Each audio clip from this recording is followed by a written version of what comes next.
historia del Perú, la historia del Perú.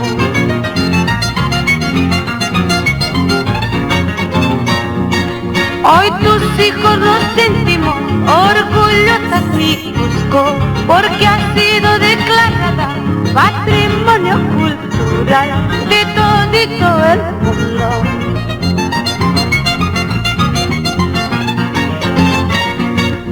¡Que vive el Cusco, capital arqueológica de América!